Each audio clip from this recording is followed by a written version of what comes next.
நம சிவாய. தென்னாடுடைய சிவனே போற்றி, எந்நாட்டவர்க்கும் இறைவா போற்றி. நேயர்கள் அனைவருக்கும் அன்பான வணக்கங்கள்.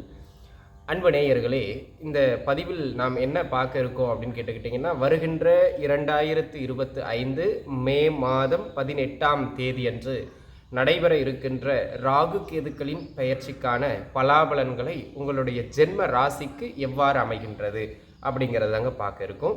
இந்த ராகு கேது பெயர்ச்சி 1.5 வருடத்துக்கு ஒரு முறை நிகழக்கூடிய ஒரு பெயர்ச்சி. அதில் இந்த ராகு பகவான் மீனத்திலிருந்து கும்பத்திற்கும், கேது பகவான் கன்னியிலிருந்து சிம்மத்திற்கும் பெயர்வு பெறப் போகின்றார்கள். அடுத்த 1.5 ஆண்டு காலகட்டங்களுக்கு இந்த வீட்டில் தான் அமரப் போகிறாங்க. அப்படி அவங்க அமர்ந்து உங்களுடைய ஜென்ம ராசிக்கு எங்கெல்லாம் ஏற்றங்களை தர இருக்கின்றார்கள், எங்கெல்லாம் நீங்கள் கவனமாக இருக்க வேண்டும் அப்படிங்கிறத நம்ம விலாவாரியாக இப்போ பார்க்க இருக்கோம். அதற்கு முன்பாக இந்த கோச்சார பலன் அப்படிங்கிறது 10% தான்.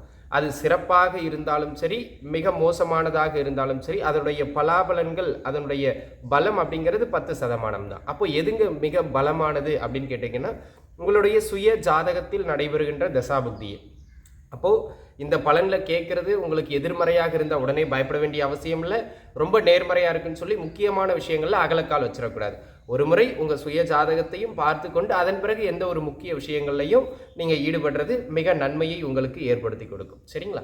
இந்த ராகு கேதுக்களின் பெயர்ச்சி உங்களுடைய ஜென்ம ராசிக்கு என்ன மாதிரியாக அமைய இருக்கின்றது அப்படிங்கிறத நம்ம விரிவாக பார்க்கலாம். சரிங்களா? தனுசு ராசி நேயர்களே, தனுசை பொறுத்த மட்டிலும் பார்த்துக்கிட்டிங்கன்னா, 10ஆம் இடத்துலேருந்து ராகு விலகி 9க்கு போகிறதும், 4ஆம் இடத்துலேருந்து ராகு விலகி 3க்கு வர்றதும் ஒரு நல்ல ஒரு வரவேற்கத்தக்க ஒரு பெயர்ச்சி தான். சரி, நம்ம இப்போ பலன்களுக்குள்ளே போயிடுவோம். உங்களுடைய முயற்சிகள் வெற்றி அடைகின்ற காலகட்டம். தாராளமாக நீங்கள் முயற்சிக்கலாம்.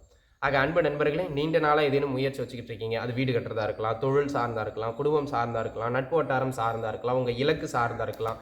எது சார்ந்தோ உங்களுடைய நீண்ட நாள் முயற்சிகள் பெரும்பான்மையான அமைப்புகளில் வெற்றி பெறுவதற்கான வாய்ப்பு இந்த காலகட்டத்தில் பலமாக உண்டு.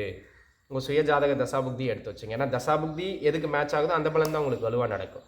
உங்கள் சுயஜாதக தசாபுக்திகளின் அடிப்படையிலையும் 9ஆம் இடம் 11ஆம் இடம் சம்மந்தப்பட்ட தசாபுக்தியும் இந்த பீரியடில் நடக்குதுன்னா உறுதியாக எதிர்பார்த்த காரியங்களில் அல்லது எடுத்த காரியங்களில் வெற்றி உண்டு.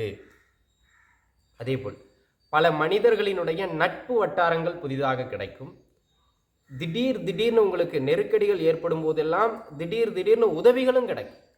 ஆக எதிர்பார்த்த இடங்கள் ப்ளஸ் எதிர்பார்க்காத சில இடங்களில் இருந்தும் உதவிகள் அவ்வப்போது கிடைத்த வண்ணம் காணப்படுகின்ற காலகட்டமாகவே இந்த ராகு கேது பயிற்சி அடுத்த 1.5 வருஷத்துக்கு அமையும். உங்கள் சுய ஜாதகப்படியும் 3ஆம் இடம் சம்பந்தப்பட்ட அல்லது 11ஆம் இடம் சம்பந்தப்பட்ட தசாபுக்தியும் நடக்குதுன்னா அந்த நட்பு வட்டாரங்கள் கிடைக்கிறதும் சரி, அந்த உதவிகள் கிடைக்கிறதும் சரி, அவ்வப்போது டக்குன்னு கிடைச்சிடும். ஆக உதவிகள் கிடைக்கக்கூடிய காலகட்டம். இடமாற்றங்கள் அதிகம் ஏற்படுகின்ற காலகட்டம். அதாவது நீண்ட ஒரு வாடகை வீட்டில் இருந்திருப்பீங்க, இந்த வீடு விட்டுட்டு இன்னொரு வீட்டுக்கு போகலான்னு முயற்சி செய்யலாம், அல்லது இந்த ஊரை விட்டு இன்னொரு ஊருக்கு போகலான்னு முயற்சி செய்யலாம், அல்லது உங்கள் காலகட்டத்தின்படி பார்த்துக்கிட்டிங்க அப்படின்னு சொன்னால் இவ்வளோ நாள் இங்கே இருந்தது போதும்பா, இன்னொரு இடத்துக்கு வேலைக்கு போகலாம்ப்பா அப்படின்னு ஒரு வேலையை விட்டுட்டு இன்னொரு வேலைக்கு முயற்சிக்கிறதா இருக்கலாம். இடமாற்றம், மனமாற்றம், மனை மாற்றம் மற்றும் உத்தியோக மாற்றம், எந்த மாற்றங்களுக்காக நீங்கள் முயற்சித்தாலும் கோச்சாரம் தற்பொழுது சிறப்பாக இருக்கின்றது.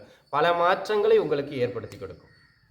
உங்கள் சுய ஜாதகப்படியும் 3ஆம் இடமோ 12ஆம் இடமோ அல்லது 9ஆம் இடமோ சம்மந்தப்பட்ட இது 3ல் ஏதேனும் ஒரு சம்மந்தப்பட்ட தசாபுக்தி இந்த 1.5 வருஷத்தில் பேரலாக நடக்குதுன்னா உறுதியாக அந்த மாற்றங்கள் கிடைக்கும்.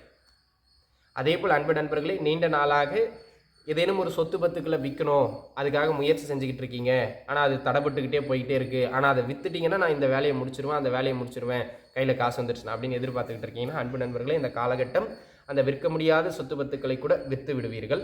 அல்லது அதில் டாக்குமெண்ட்ஸ்லாம் ஏதாவது பிரச்சனை இருக்குன்னா அதெல்லாம் இப்போ சரிபடுத்துறதுக்கான ஒரு அற்புதமான காலகட்டம், சரி பண்ணிடுவீங்க. சரிங்களா? ஆக விற்க முடியாத சொத்துக்களையும் விற்றுருவீங்க.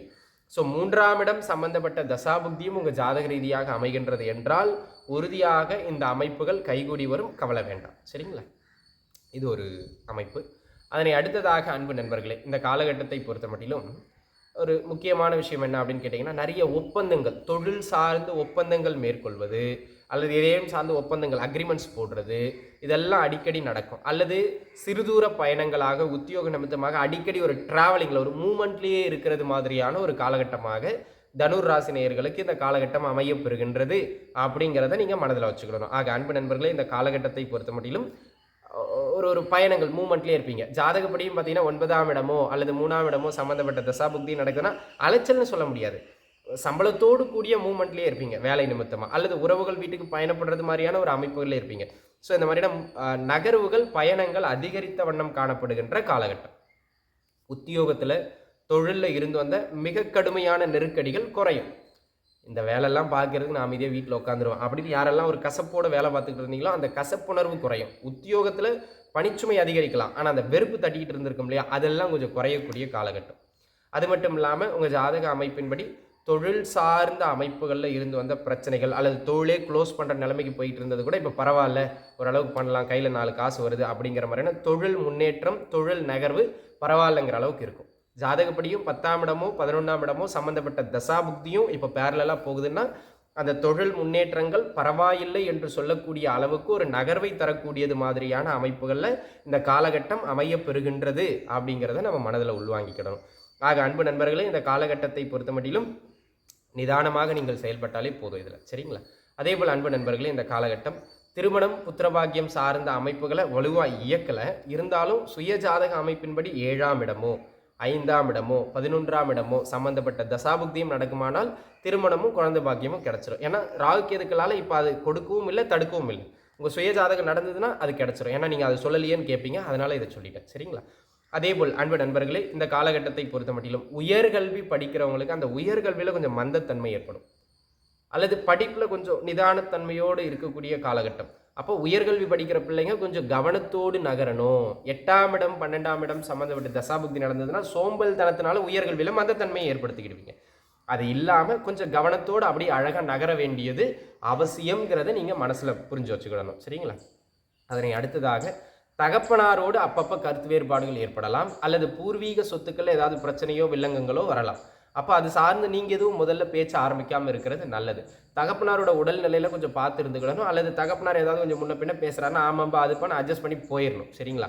சும்மா போய் நின்று சண்டை கட்டிக்கிட்டு இருக்கக்கூடாது, சரிங்களா? அதை விட்டு கொடுத்து நகர்வது தனுசு ராசி நேயர்களுக்கு நன்மையை தரும். ஓவராலாக உத்தியோக முன்னேற்றம், தொழில் முன்னேற்றம், வெளிநாடு முயற்சிகளுக்கான வெற்றிகள் அனைத்தும் சிறப்பாக அமையும். கவலைப்பட வேண்டிய அவசியம் இல்லை. ஜாதக ரீதியாகவும் உங்களுக்கு நல்ல தசாபுக்திகள் நடந்தால் கிட்டத்தட்ட தனுசு ராசி நேயர்களுக்கு ஒரு 60லிருந்து 70% நற்பலன்களை வழங்கக்கூடிய அமைப்புகளில் தான் இந்த ராகு கேது பயிற்சி அமைகின்றது. அனைத்து தனுசு ராசி நேயர்களும் நன்றாக இருப்பீர்கள். வாழ்க வளமுடன். நன்றி.